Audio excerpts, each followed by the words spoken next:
You guys hear me? Sounds like the mic's on? Okay, some people say no, some people say yes. Okay. Test, test, test. Okay. All right, thank you everyone for being here with us tonight, and thank you all of those that are live streaming from all over the world. We are so grateful to have with us here tonight Sondra Baras. I've known Sondra now for, I don't know what, 10 years or something like that, a long time. I've been to Israel, of course, almost every year doing tours, and we always love going up to Judea and Samaria. And several times she has joined us up at what is known as the 3 C's, where you can see all 3 C's when it's not cloudy like here in Washington. It is a great place to go there, and she's always had a heart for Judea and Samaria, which is where my heart really is. She was raised in Cleveland, Ohio, in an Orthodox Jewish home, and then upon graduation from high school, she studied religious studies at the Jerusalem College for Women in Israel. She completed her BA in History and English at Columbia University, and then also at Columbia University School of Law. She's a lawyer. In 1984, after practicing law in New York, she moved to Israel and then continued her legal career there after being accepted to or at an Israeli bar. Just kidding. At the Israeli bar, not at an Israeli bar. Then she also joined Christian Friends of Israel Communities, and in 1998, she joined opened the Israeli office in order to enhance the organization's activities to support the communities in Judea, Samaria, and Gaza. And so she's been the director of the Israel office, trying to raise support for the communities in Judea and Samaria. And she also encourages tourism to all the biblical sites in these areas. You know, I don't like calling it the West Bank myself. I prefer calling it the biblical names of Judea and Samaria. But she's spoken here several times, and we just love her. Let's give her a big hand. Yay!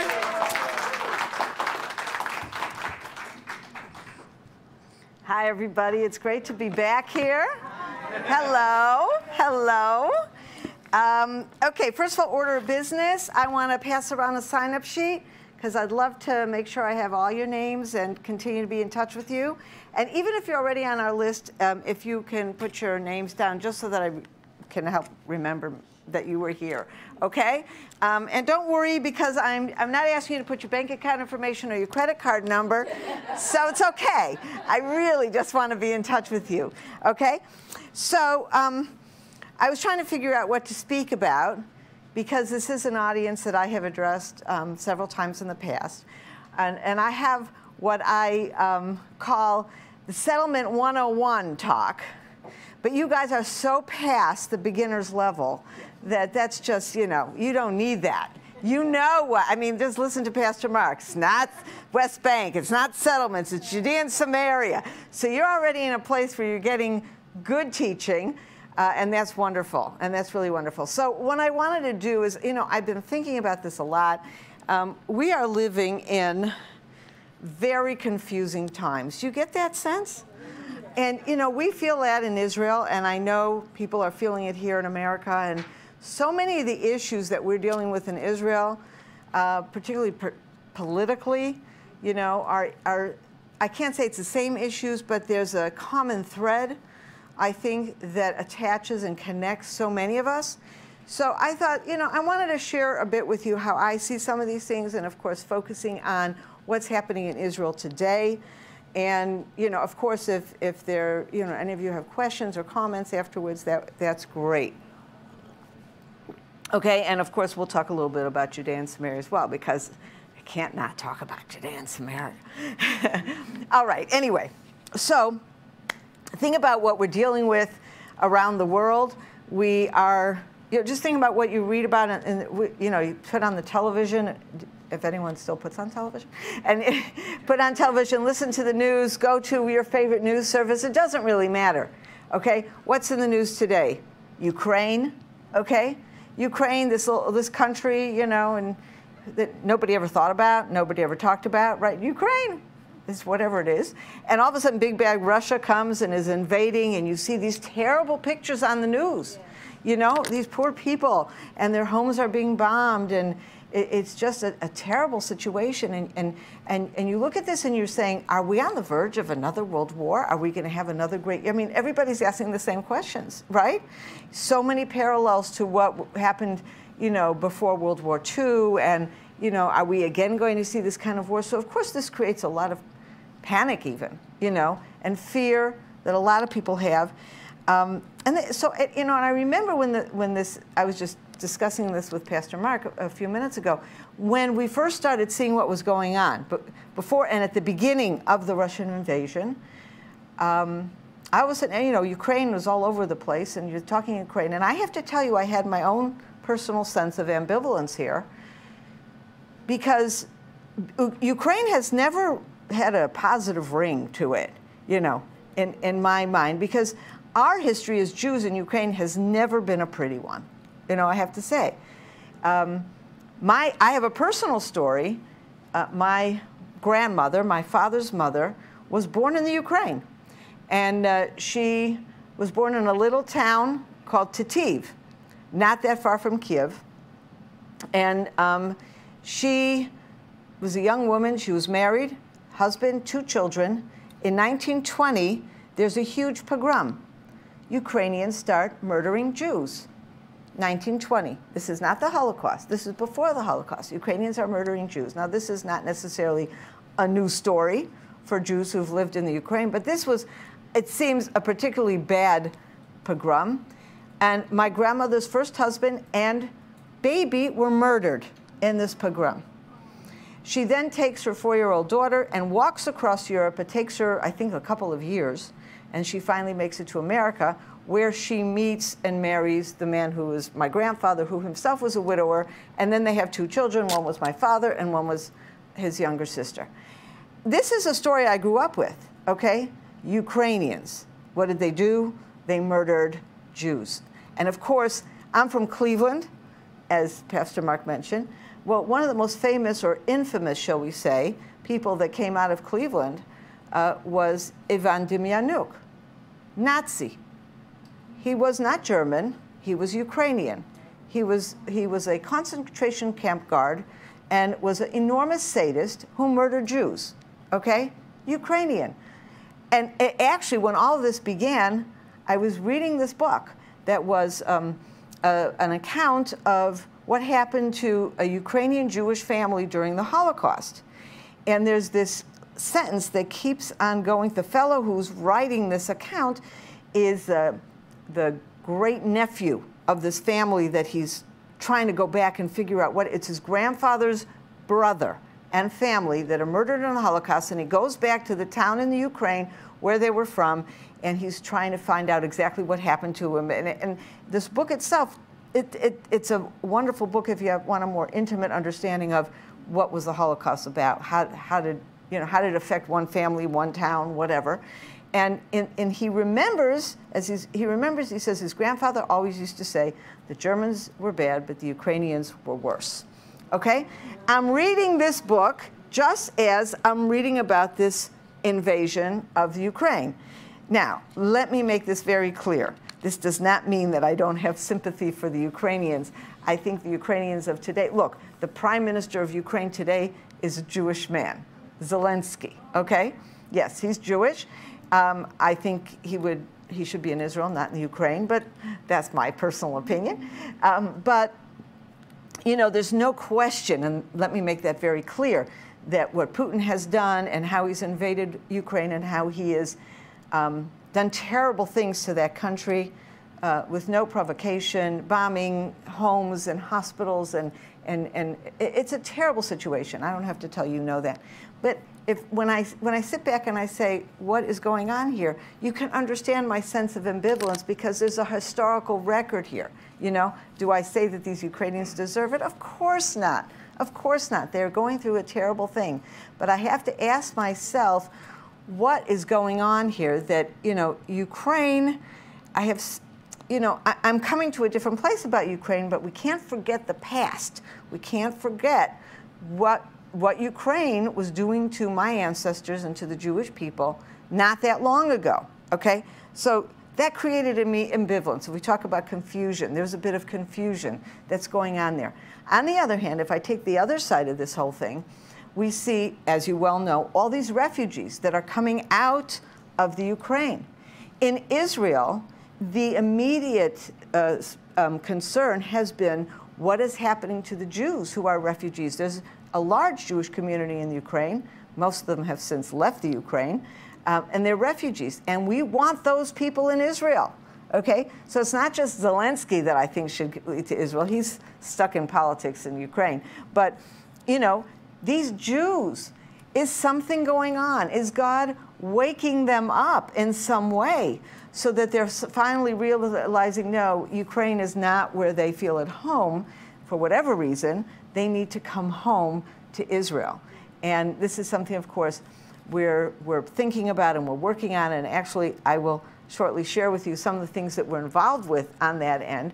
But again, all this is different thoughts coming to me from different directions, just looking at this one situation that's unfolding before us on the evening news, okay? Now let's go to a different situation. Okay, what's going on here in America? Every time I come to America, I just put on the television for a bit, I follow the news, and it doesn't matter what news you listen to. You listen to CNN, you listen to Fox. At this point, I don't like any of them, all right? And there are problems with all of them, and et cetera. And you know what? You've got to weed through the bias. There's no question. But once you read through the bias, what you are left with is a picture of incredible, incredible dissension here in the United States, where the basic storyline nobody can agree on. The very fact that you have fundamental values that are in such dispute today. Okay, now this is not unique to the United States, but it is a major issue here in the United States.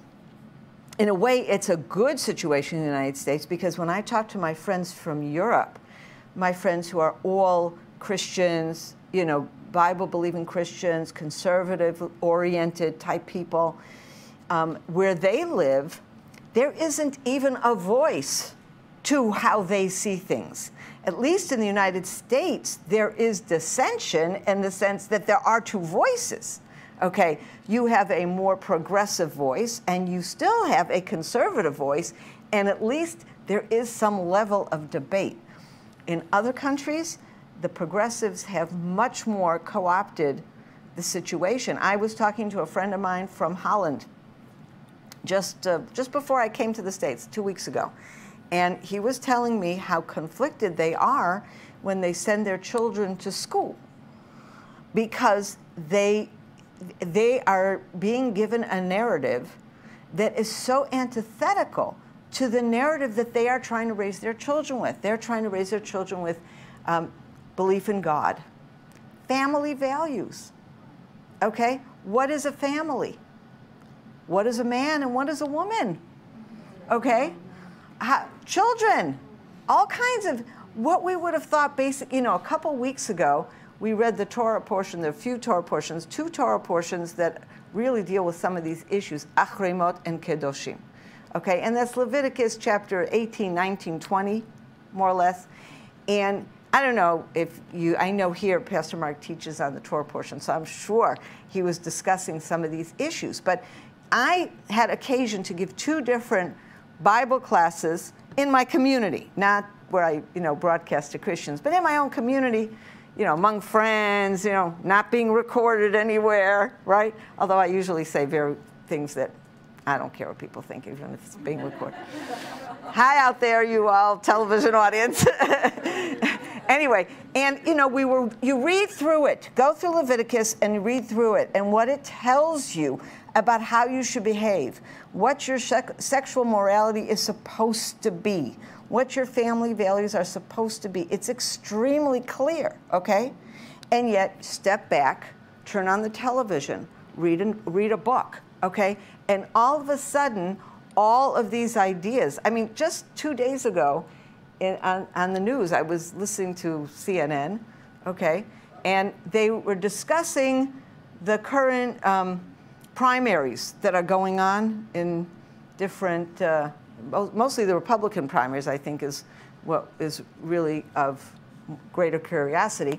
Anyway, so there was this comment that was being made, and believe me, I don't know who they were talking about.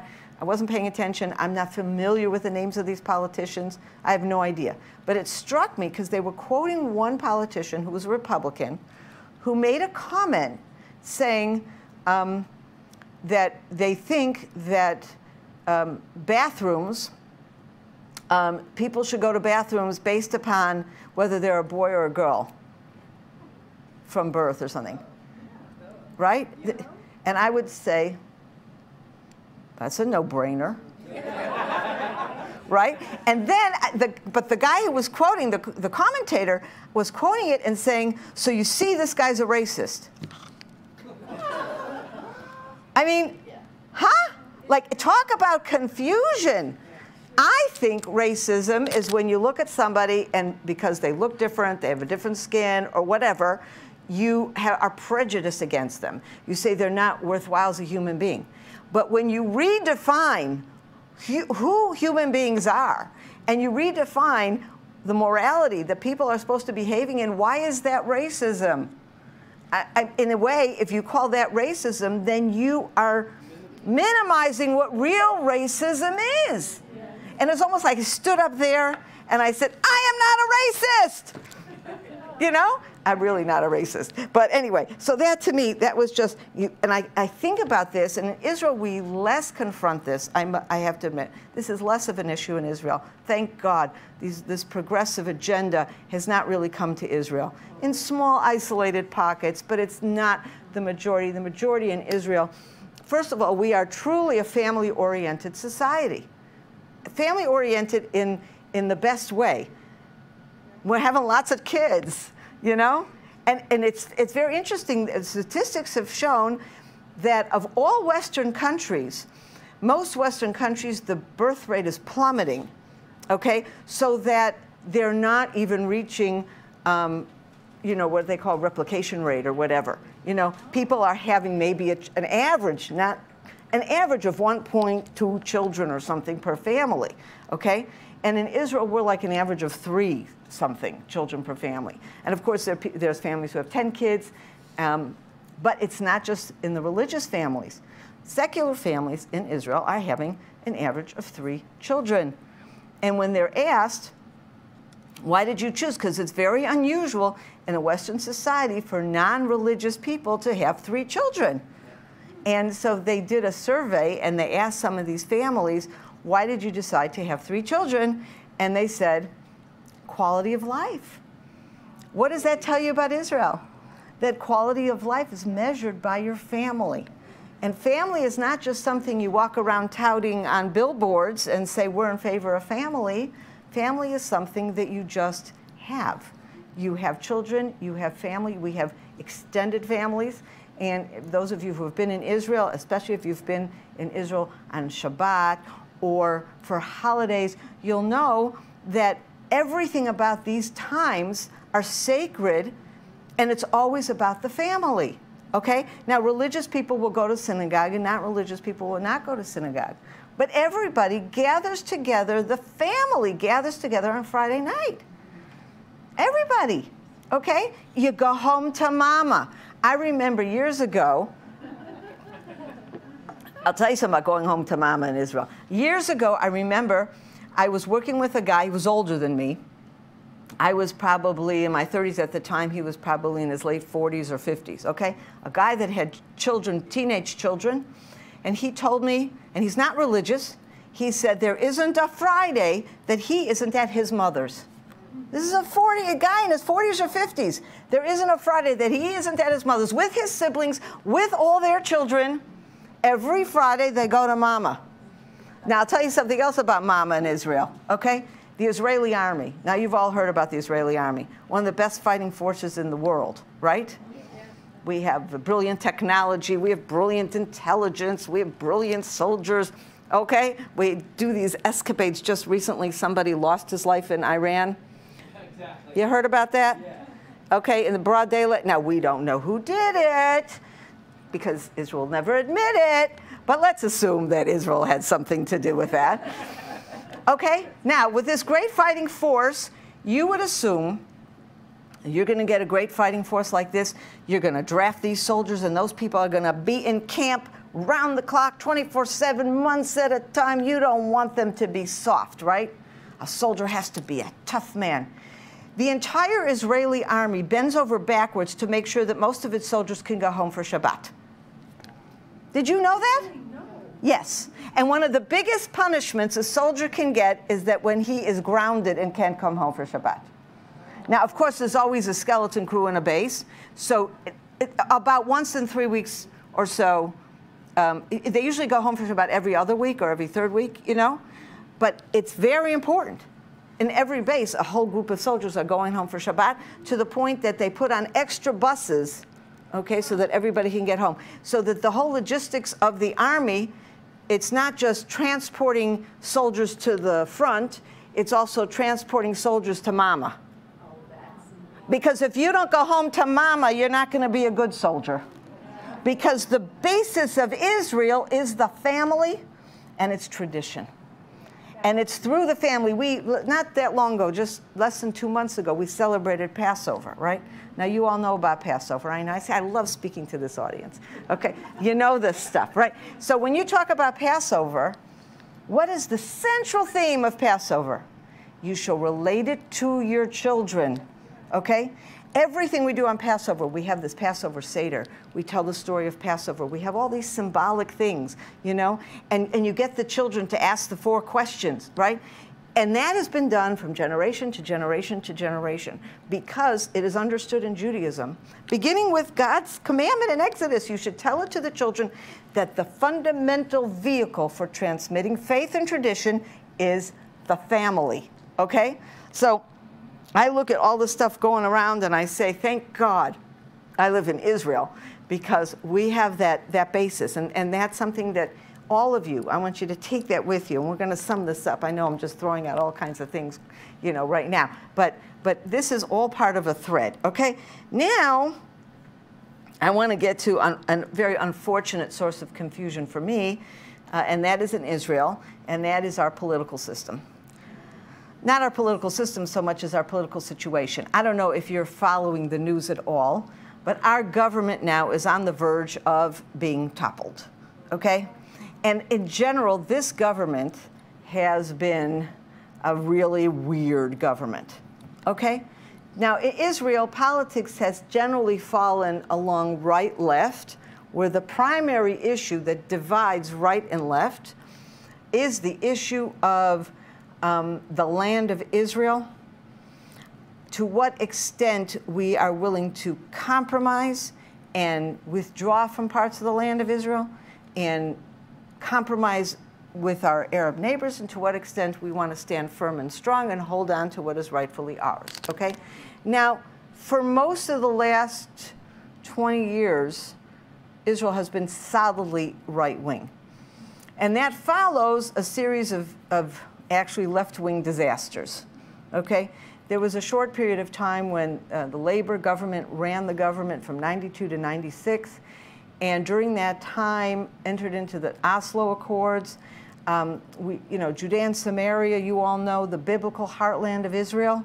And during that time, Israel sat down and made an agreement, created the Palestinian Authority, made an agreement with the Palestinian Authority, which already handed them land in Israel, parts of Judea and Samaria. And by the way, I have brochures that explain all this for those of you who don't recall the details. On your way out, on the table there, there's a brochure for everyone. Pick it up. It has all the information you need to get this in detail. And of course, on our website, we have the maps, we have the explanations. So, you know, something to look for. But so this was going on, and then what happened as a result? And of course, the culmination of this was in 2005 when Israel pulled out of the Gaza Strip. And there were close to 9,000 Jews living in the Gaza Strip at that time, in lovely communities that they had established, and farming enterprises in the sand. I mean, who farms in the sand, right? And they became, some of these farms, there was, at the time, the largest exporter of organic vegetables was coming from the sand dunes of Gaza. Okay, amazing. And we pulled out. And what did we get in return? We got the violence, we got the terrorism, we get the missiles and the rockets coming over from Gaza into southern Israel. And things have just gotten worse over the years. Unfortunately, what we see now is that the leadership of Hamas, which is based in Gaza and has real power there, through social media in particular, is influencing how more and more Palestinians and even Israeli Arabs are viewing the situation. And so you had recently in Israel terrible violence on the Temple Mount. We had numerous terrorist attacks, not just in Judea and Samaria, and primarily in the cities. In Hadera, in Beersheba, in Jerusalem, people were killed. I mean, in the space of just a few weeks, 15 people were murdered. Okay, and this was all right before and during the holy month of Ramadan. Now think about this for another source of confusion. When you think of the word holy, what do you think of? You probably think of taking a time to separate yourself a little bit from the cares and concerns of the normal world and to devote yourself to prayer, to devote yourself to spirituality, right? Some people fast. I mean, not overboard, but you know, people want to immerse themselves in a sense of holiness. At the end of the day, they want to get closer to God. Okay? And in order to do that, they are seeking some kind of spiritual wholeness and to be as good as they can be. Okay? Well, the Ramadan is the Muslim holy month. Now, a Muslim holy month, and everybody was knowing this. When the violence started in Israel, all the commentators were saying, well, of course, this is to be expected. It is the Muslim holy month. Now, talk about a confusion. Holy murder, holy violence. Does that go together? Does that make sense? And yet, it seems that everybody has accepted the fact that when it's the Muslim holy month, it's not all about seclusion and prayer and self-improvement and all. No, it's about even more hatred, even more violence, and taking opportunity. And that's exactly what happened. We witnessed it. We witnessed it. And so you're thinking, what kind of business is this? What have they done to the word holy? And I remember having a very similar feeling as, you know, we watched these so-called agreements with the Palestinians literally blow up in our faces. We were very against all these withdrawals from Judea and Samaria, from the Gaza Strip. And when we were protesting against it peacefully, okay, the left-wing political leaders in charge at that point, what was their answer to this? No, this is the price for peace. We are suing for peace. This is all about peace. And I remember then saying to myself, what have they done to the word peace? So if you talk about confusion, if we talk about family, we always thought we knew what a family was. And today, you have all these people telling us that a family is really something else.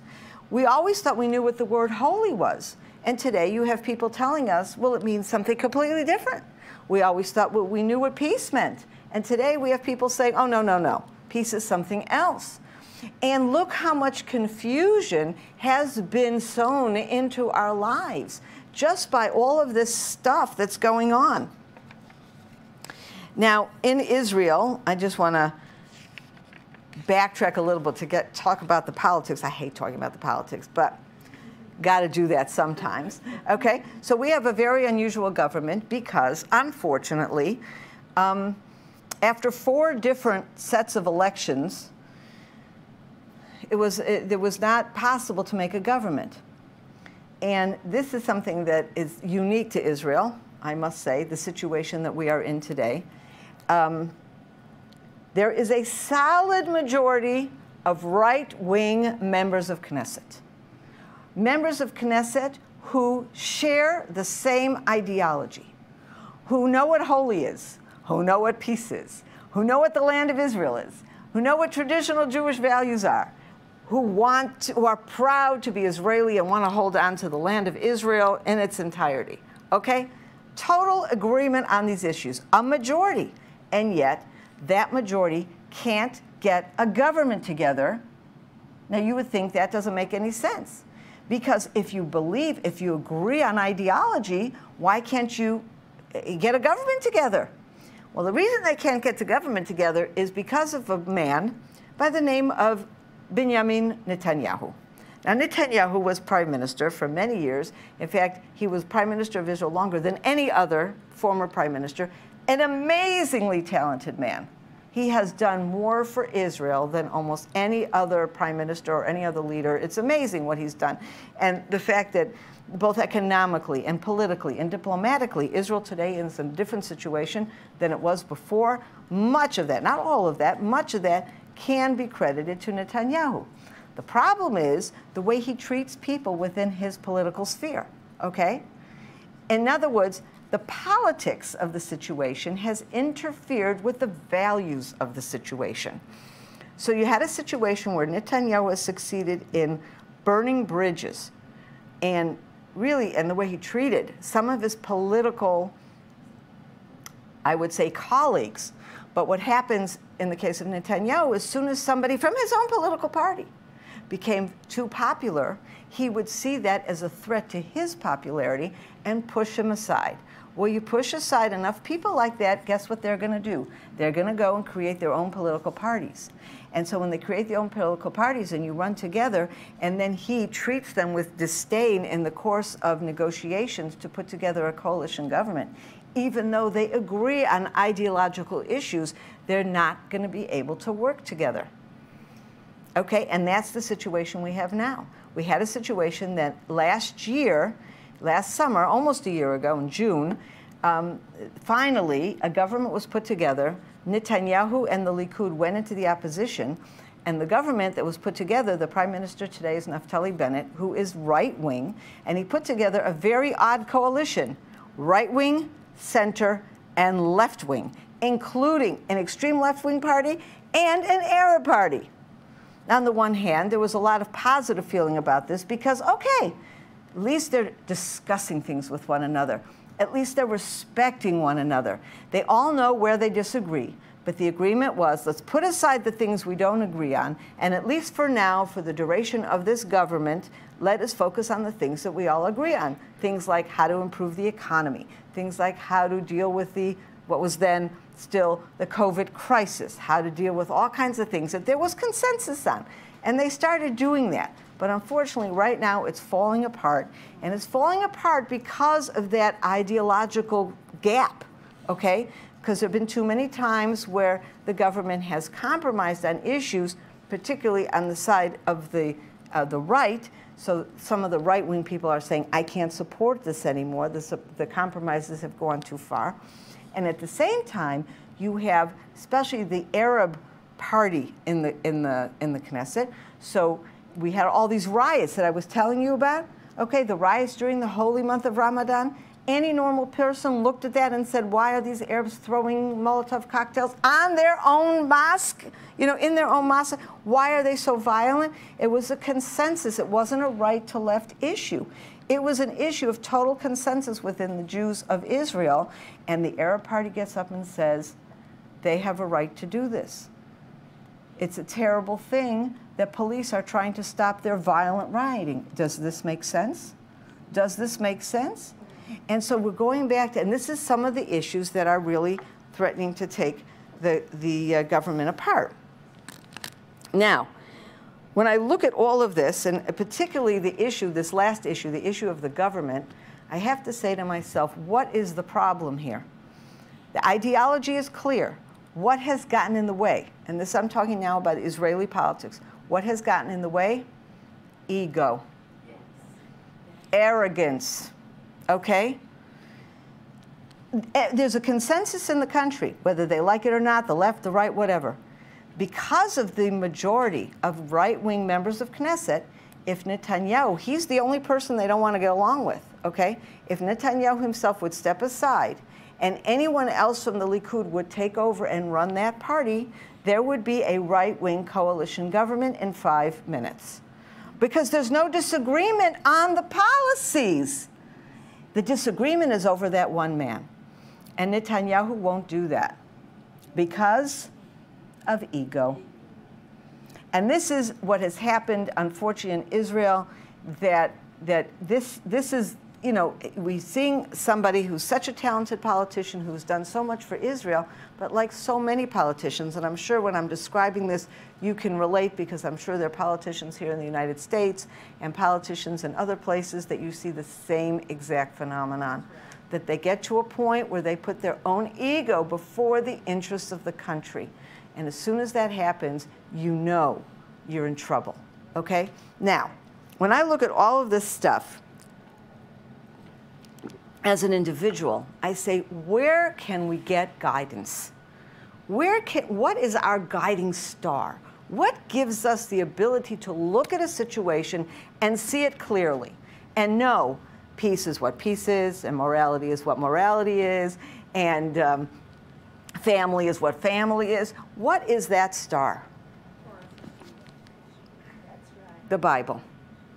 Okay? And I think people get in trouble when they discard the Bible and they start arguing the merits of each case. Now, as Pastor Mark pointed out, I have a legal training, okay? I was a U.S. attorney in New York State. I was attorney in Israel. Very happy I'm no longer an attorney. It is really a very kind of thing to do. But I have to tell you something it's very good at teaching you. You can argue any side. Any side, okay? And that's what happens when you have no anchor. Any position can be argued. Is a boy or a boy a girl? If I had a debating club today and I would assign one of you take this position, one of you take this position, you could argue it. You could argue it. If you put away your moral compass and you're just looking for logical arguments to defend any given side, there isn't a position that you can't argue. And I think this is where the confusion is coming from, because you're hearing all of these arguments thrown at you from every direction, and every single one is logical. They're logical on the conservative side, and they're logical on the progressive side. They're all logical, but they're not all true. They're not all right. And how do I know they're not all right? Because they conflict with the principles that God has given us. Now, we have such a gift. We have been given a gift. I mean, I mentioned before about Leviticus, right? Now, a lot of people, when they read Leviticus, they go, oh, God, this is so boring, okay? There's no good stories, or just a few good stories in Leviticus. It's true. But I'll tell you what Leviticus is full of. Principles, okay? It's not just detail. It's principles. It's a guiding light that tells you where are your parameters, what is within the right and what is not within the right. Now, I want to go to what we just discussed now, a little ego, okay? I want to, just a few comments and thoughts that I have about ego and what I see the Bible telling us about ego. And to me, the most wonderful example of not ego, okay, of a man in an amazing position that time and again demonstrates how he was able to do this without ego, and that's King David. King David. Now, just a couple examples, okay, that just, you know, came to mind as I'm thinking about this. King David, one of the first times we meet him as a young boy, and he goes to fight against Goliath. Okay, so remember he's there, and you have the camp of the Philistines with the big giant, and the camp of Israel over there, and the camp of Israel is quaking in their boots because they see this Goliath. By the way, nothing has changed. Jews are shrimps. They are. Jews are short, and you know, non-Jews are. I remember my parents went to Holland to tour once to visit, and I introduced them to, I have Christian friends in Holland, and they met them, and my parents came back and they said, "Bo, those Dutch people are so tall." Right? So picture that, shrimpy Jew, tall Goliath, right? And they're all quaking, they don't know what to do, and remember Saul is gonna put this his armor on David. Now Saul's a tall guy, okay? And he's putting his armor on David and swimming on David. David doesn't know what to do with it. What am I going to do with this? You know, he's not really. So what does David do? He takes his little slingshot, right? And he goes and he hits him, right? So before he does that, what does he say? That, of course, the Goliath is mocking David. Oh, you little shrimp, you know, what are you going to do against me? And what does he say? He says, and this is in 1 Samuel 17, verse 45. David says to the Philistine, you come to me with sword and spear and javelin, but I come to you in the name of the Lord God of hosts of the battles of Israel, who you have cursed.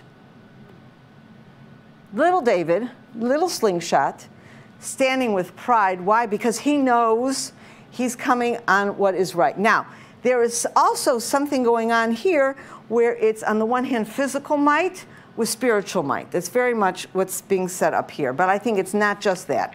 Now, later on, in Psalms, okay, we have a similar expression, also David, okay, in Psalm 20, David is saying, they have chariots, they have horses, but we come in the name of the Lord our God. Okay, so it's a similar idea, very similar idea.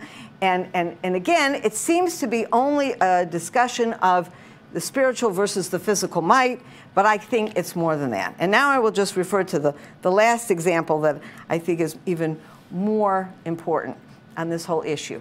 Okay, King David bringing up the ark to Jerusalem. Okay, he did it twice. And the first time he messed up, and then he had to do it again. Now, the first time he brings it up, the ark is on a wagon, the wagon stumbles, somebody reaches out, he touches the ark, he's not supposed to do that, and he's killed, and he cancels the whole progression, and he does it again. But it's not just a question of, did this guy touch the ark, and should he have touched the ark? And David clearly feels that it's way beyond that, because he cancels the whole mission, and he starts again. And if you pay attention to how he starts again, he does everything very differently. If the first time, when he brings up the ark, he's dressed in regal garments, okay, and he's bringing the ark on a wagon. It's very regal. It's a royal procession. The second time, and this is in 2 Samuel chapter 2. Where are we? No, I don't know where I put that. It is, chapter 2, chapter 6, excuse me, 2 Samuel chapter 6, verse 14. It says here, David is wearing a simple linen vest. He discards his regal garments, and then as the ark is being brought up, not on a wagon, but is being carried in a much simpler way, okay, David is dancing and humbling himself before the ark, to the extent that his wife Michal, who is Saul's daughter, and really doesn't like David anymore, but that's a whole different story. She looks out and sees this happening. She's the daughter of a king, and she says, what kind of king debases himself this way? Where are his royal garments?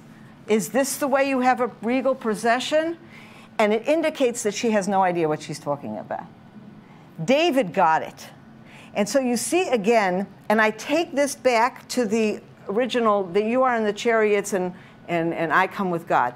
It's also an issue of modesty and arrogance. It's also an issue of, I may be king, I may be capable, I may be, you know, the one that God chose, but I humble myself before God and recognize that it is God who will ultimately bring us the victory and the salvation. And that is the key to modesty. That is the key to getting rid of your ego. If you become king or prime minister or president or congressman or senator, no matter what your values were to begin with, okay, you could be a pure, you can have the right ideology, okay, but if you stop remembering that you are there to serve God, and you are there to serve God and his people, or your people, or whoever, and you forget that, instead you become enslaved in the chariots and the vestments and the power and the gold and the silver, you're going to lose your way. You're going to lose your way.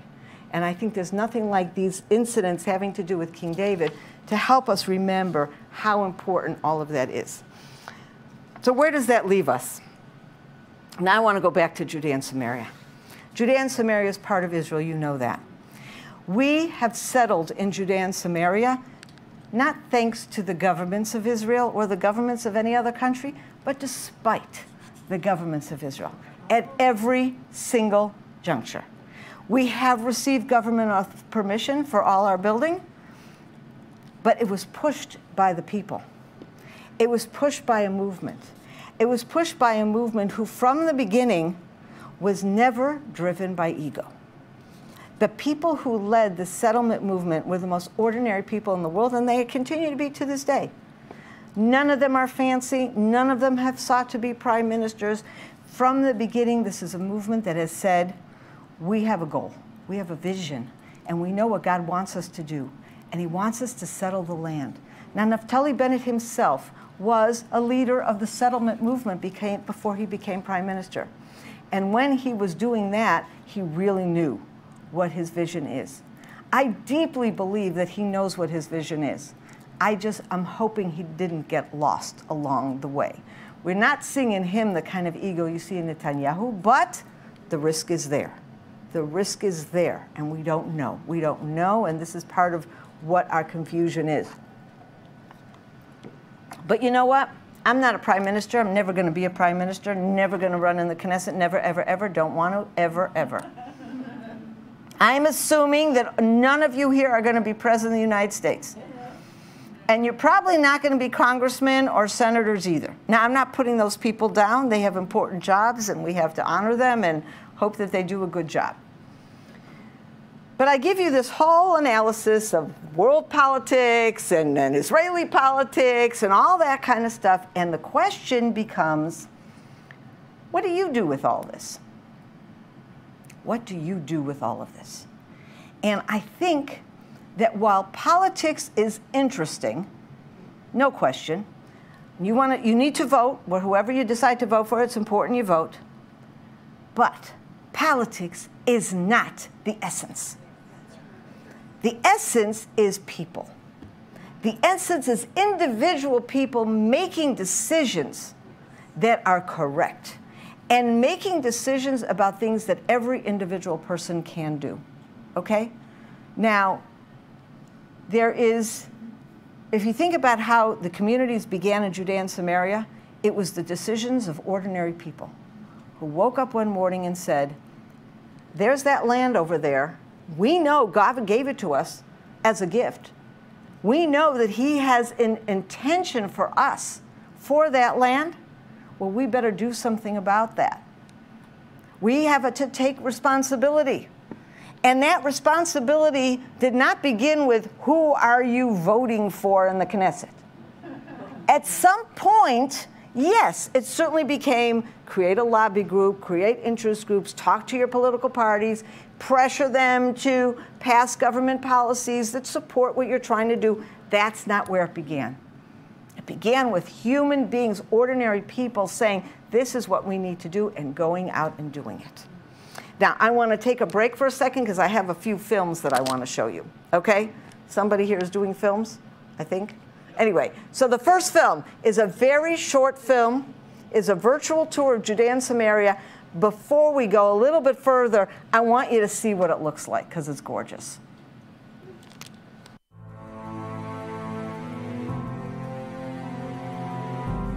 The land you are about to cross into and possess, a land of hills and valleys, soaks up its water from the rains of heaven.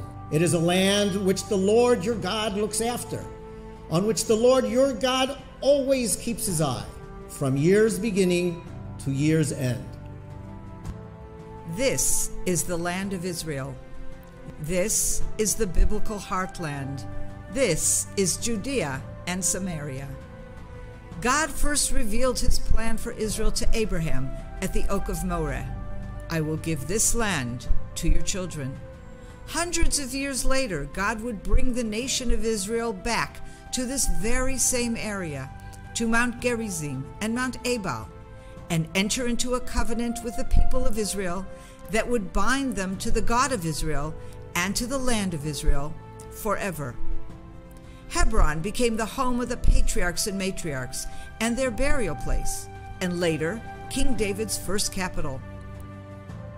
Shiloh was the first capital of Israel, where the tabernacle stood for close to 400 years.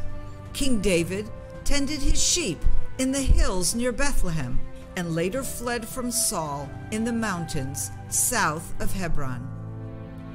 God has fulfilled his promise and has gathered his people back into the land, and they have returned to the biblical heartland, building communities where their ancient forefathers walked and lived, where the kings of Israel ruled, and where the prophets spoke the words that have reached fulfillment today. 500,000 Jews live in Judea and Samaria, in small communities, larger towns, and cities. They have built homes, schools, businesses, and shopping centers. They have built communities based on solidarity, compassion, and acceptance.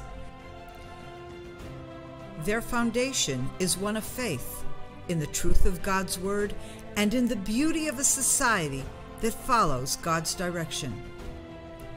The special needs child and adult are welcomed into the community. Those who are weak and need assistance are helped by those who are stronger and have more.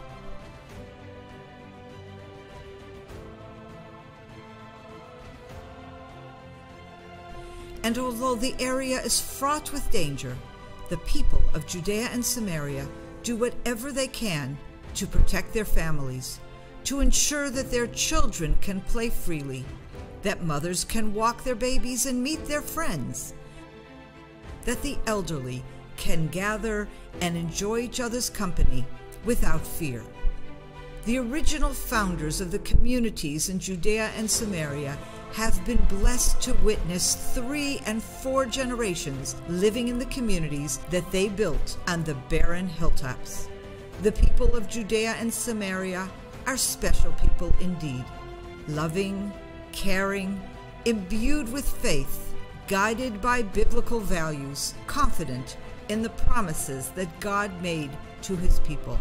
Visit with us in our communities. Get to know us in our homes. Connect to us. Join CFOIC Heartland and connect to the people of Judea and Samaria.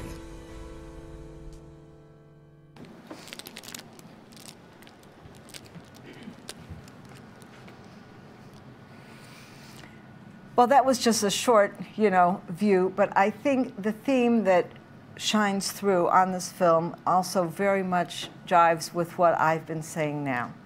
From the beginning, Judea and Samaria has been a story of individuals who understood what is the right thing to do, who didn't sit around and wait for the politicians to get things done, but got it done themselves, who went out and settled in communities. And even today, the challenges remain.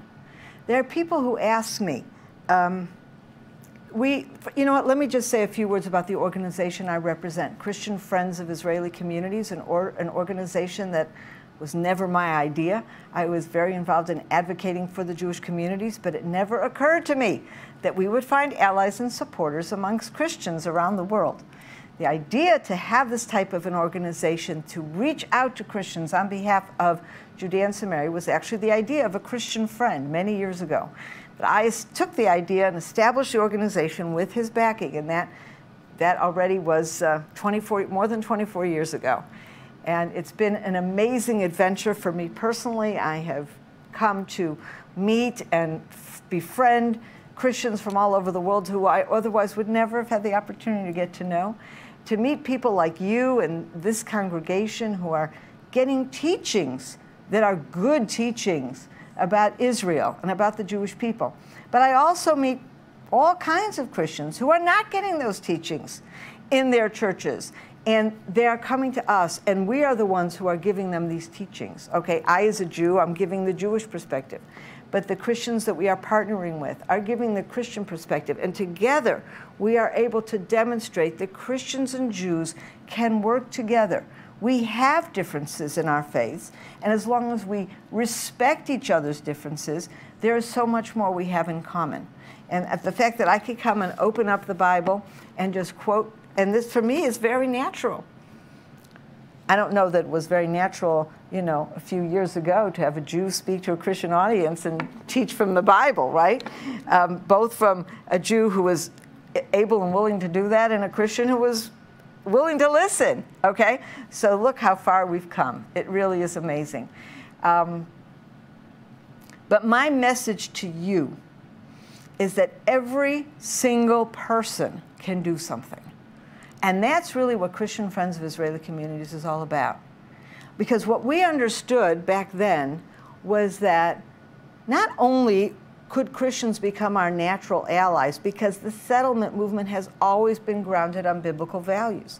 It has always been grounded on the fact that God gave the land of Israel to the Jewish people, period. So nobody else should have the right to develop it. Now, I'm not advocating to throw non-Jews off the land who live there, God forbid. But the land is sacred to us, and it's our responsibility to develop it and grow it.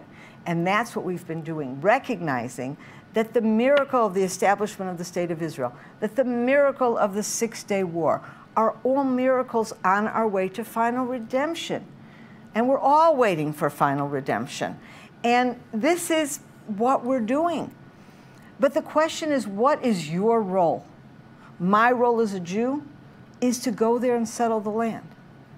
Now, many Christians have traditionally taken the role that their role is to sit back and watch the movie. How many Christians are waiting for the Messiah? Okay? They are. Jews are waiting for the Messiah. But when Jews wait for the Messiah, they're always trying to figure out, what can we do to move that along? Okay? Christians can do something to move that along as well, okay? And that is, look at what God is doing, how He's moving along the redemption, and figure out, how do I get in line with that? Now, let me give you an example scripturally on what I'm talking about. Ezekiel 36 is one of the most beautiful descriptions of what the land will, what happens to the land as part of the redemption, okay? And God says, I'll even open it and read to you from it. Although I read in Hebrew and translate. Should I read to you in Hebrew first? Okay. Ezekiel 36, verse 8. Atem, haray Yisrael, anpechem titenu, uperyachem tis'u l'ami Yisrael, ki kervu lavo. You mountains of Israel, shoot forth your branches, bear your fruit, for my people Israel, for they are soon to return. And the following verses talk about the fact that I will multiply upon you, man, all the house of Israel. The cities will be resettled and the ruins rebuilt. Okay, and it goes on in the same kind of vein. Later on in the same chapter, it says, they will say, this land that was deserted has become like a paradise, okay? Now, when we came back to the land, it was desolate, it was barren, there were no trees, it was rocky. I was there, I was in Judea and Samaria in 1973, and again in 1975 and 6. Before there were communities in Samaria. I saw Samaria when there was nothing there. I mean, there was some small Arab villages and towns, but nothing, no produce, no trees, nothing. And you see what it is today. What a difference, okay? Now, when I read Ezekiel, and Ezekiel tells us that the cities will be rebuilt and the places will be inhabited, that cannot possibly happen without human involvement. You can't sit back and watch the movie and think God's going to just transport you to the right place, or that God is going to bring down the cities from the heavens. Implicit in that prophecy is human activity. And so if you ask me what you as a Christian can do, you can partner with us and support our activity. You can support our work. You can support everything we're doing. And if I follow through on what I said earlier, we don't wait for the politicians. If communities need extra assistance in protecting themselves, we go to the government, and we get a lot from the government. But when it's not enough, we are not going to take a risk, and we are going to go out and seek support so that we can buy additional equipment, and we can buy security cameras, and we can make sure that our people feel safe, because if they feel safe, they'll continue to live there, and their children will live there, and their grandchildren will live there, and the communities will grow. And that's the same for talking about needs for senior citizens, needs for needy families, children, education, you name it. We will not wait for the government. We will seek government support, and then we go out and seek your support. And this is where Christian Friends of Israeli Communities has made such an enormous difference. Because of this partnership, it has given us the resources to go further, to blaze that trail, not to wait to the politicians, but just to do what we knew we have to do. I want to conclude with one more film that kind of gives you an idea of what that activity has been, that partnership between Christians and Jews, and the many, many things that we, through CFOIC, have been able to accomplish in Judea and Samaria. So that film is the Bridging the Distance film. Okay?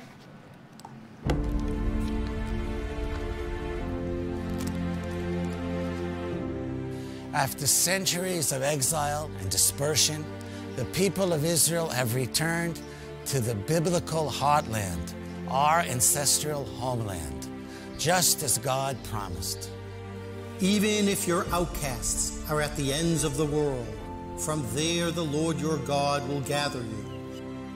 He will bring you to the land that your fathers possessed, and you shall possess it.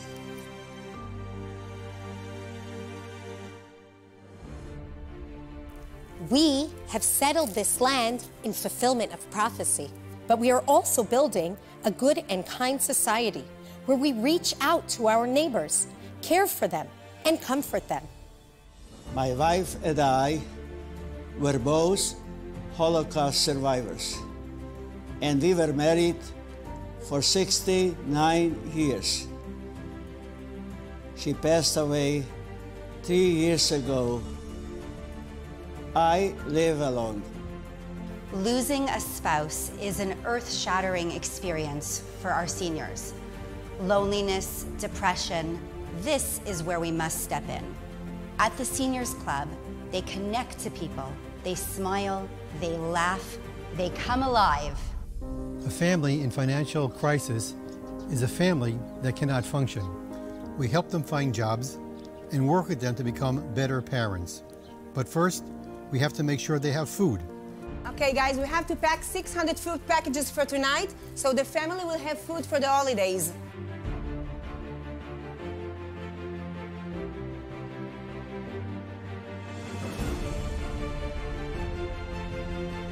And that's where CFOIC Heartland has made all the difference. We face so many levels of need. Teenagers at risk, children growing up in dysfunctional families, children with learning disabilities and ADD, and handicapped children. Early intervention is critical, but we're far from the urban centers where resources are plentiful. In Judea and Samaria, the community and the professionals work together, providing children with the care and the love they need. We enable these youngsters to become productive adults, contributing to Israel. I love it here. CFOIC has played a vital role in turning a dream of redemption into a reality. We are surrounded by hostile Arabs who attack us at every opportunity. The Israeli army has our backs, but they can't be everywhere at once. Volunteer rapid responders are filling in the gap, protecting the people of Judea and Samaria. What we need is cameras, drones, and communication devices. I have been attacked by terrorists. I've lost friends. Terrorists murdered 2 boys who were hiking in the valley below. But thanks to surveillance cameras donated by CFOIC, we will be able to stop the terror before it attacks us. Our Christian friends are literally saving lives.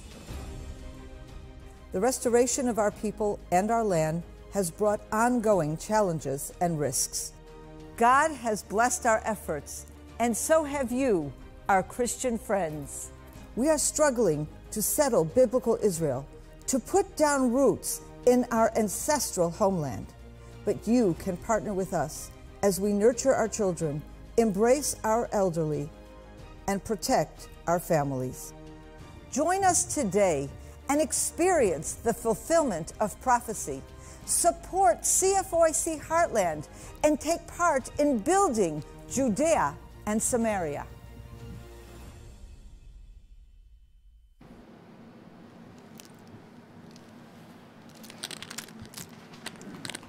All right, come and tell us real quick about your website and your book. Oh, okay. And how people can get it. Okay, so first of all, our website is CFOIC.com. That stands for Christian Friends of Israeli Communities, CFOIC.com. And first of all, there is a host of material there, articles, videos. We have virtual tours in places all over Judea and Samaria. We have Bible study. And actually, I do regular live Zoom Bible class every single week.